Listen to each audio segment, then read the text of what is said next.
এই ভিডিওতে আমরা জানবো হচ্ছে কি আরো ২-৩ টা নতুন ট্যাগ সম্পর্কে।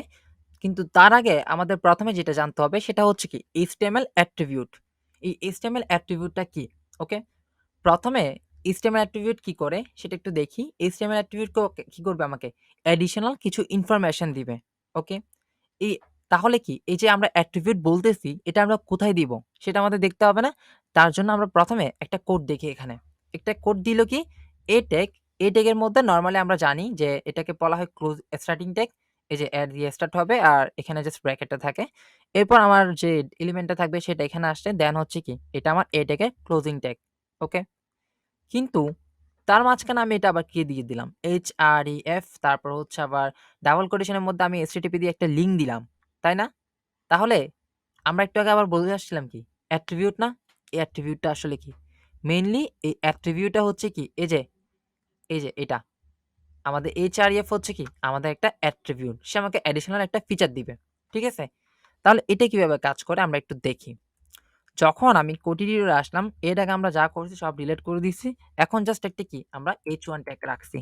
এরপর আমি এখানে এসে কি একটা অ্যাড ট্যাগ নিই। একদম নরমালি একটা অ্যাড ট্যাগ নিবো ১ম এ। অ্যাড ট্যাগ নেওয়ার পর আমার কাজ হচ্ছে আমি এখানে লিখবো হচ্ছে আ Codex Devware ওয়েট ওয়েবসাইট। ঠিক আছে? আমি চাচ্ছি যে কি Codex Devware ওয়েবসাইটের একটা লিঙ্ক দিতে যেখানে কি এই লেখাটার উপর ক্লিক করলে আমাকে এখানে নিয়ে যাবে। আচ্ছা, আমরা এতটুকু করার পর আগে শো করাই। অ্যাড ট্যাগের মধ্যে তো লিখলাম। লিখার পর কিছু আসে কিনা সেটা দেখতে হবে না? সেটার জন্য আমি ব্রাউজারে গেলাম অ্যান্ড একটা রিলোড দিলাম। দেখলাম হচ্ছে কি নরমালি প্যারাগ্রাফ বা এমনি ট্যাগে যা আছে ওইভাবে আসে। আসছে না? আসছে। তো আমি যদি চাই এখানে আমাদের কি প্যারাগ্রাফের মধ্যে কি বলে দিছে? যে তুমি এবার হচ্ছে কি একটা অ্যাট্রিবিউট ইউজ করতে পারো। অ্যাড ট্যাগের মধ্যে আমরা কি ইউজ করতে পারি? একটা অ্যাট্রিবিউট দিতে পারি। তো অ্যাট্রিবিউট যদি দিতে যাই তাইলে আমরা কি করব?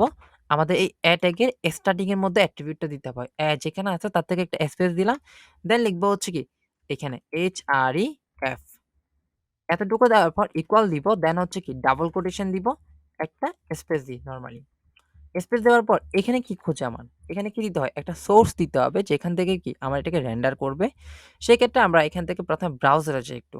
ব্রাউজারে গিয়ে আমি এখান থেকে হচ্ছে কি আমাদের Codex Devware যে ওয়েবসাইটটা আছে সেটার URL টা কপি করি।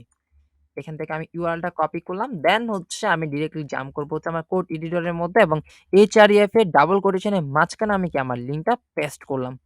তখন কি আসলো? http দেন Codex Devware লিঙ্কটা আসলো। এবার আমি যদি সেভ করি এবং ব্রাউজারে যাই তখন কি দেখায় সে? তখন সে আমাকে দেখাচ্ছে কি? তোমার এই যে এই লেখাটা আসছে। এতক্ষণ পর্যন্ত এই লেখার কালার ছিল হচ্ছে কি ব্লাক কালার। আমরা একটু জুম করি। বাট এখন কি কালার লেখাটার কি কালার পর্যন্ত চেঞ্জ হয়ে গেছে এবং একদম সবচেয়ে লক্ষণীয় বিষয় হচ্ছে এখানে কি একটা আমার কি আন্ডারলাইন চলে আসছে। তাহলে আমরা বুঝলাম কি যখন আমরা একটা ট্যাগ এর মধ্যে আমরা হচ্ছে কি আমাদের অ্যাট্রিবিউট টা ইউজ করব তখন সাথে হচ্ছে কি ওই লেখাটার মধ্যে একটা আন্ডারলাইন চলে আসবে, কালার চেঞ্জ হয়ে যায় এবং সবচাইতে মজার বিষয় হচ্ছে এই লেখার উপর আমি যদি এখন ক্লিক করি সাথে আমাকে নিয়ে যাচ্ছে কোন জায়গায়? আমরা দেখতে পাচ্ছি কি কোডেক্স ড্রাইভার ওয়েবসাইটে নিয়ে আসছে। তাই না? তাহলে আমরা কি করতে পারি? এভাবে আমাদের ওয়েবসাইট লিঙ্ক করতে পারি একটার সাথে একটা ট্যাগস এর মধ্যে কি ক্লিক করলে আমাকে আরেকটা জায়গায় নিয়ে যাবে। এই কাজগুলো আমরা চাইলে কি এটার মধ্যে করতে পারি। এরপর আমরা অ্যাট্রিবিউট এর জন্য আরেকটা একটু উদাহরণ দেখে আসবো। এটা দেখার জন্য আমরা কি আমাদের একটু স্লাইডে যাই। স্লাইডে আসার পর আমি আরেকটা ট্যাগ লিখলাম। এখানে হচ্ছে এটা হচ্ছে কি আমাদের ইমেজ ট্যাগ।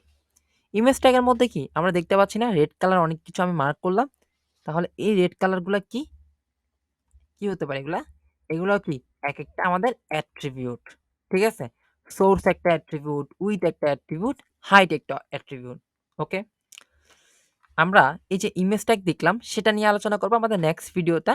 আজকের ভিডিওটা এতটুকুই। ধন্যবাদ সবাইকে।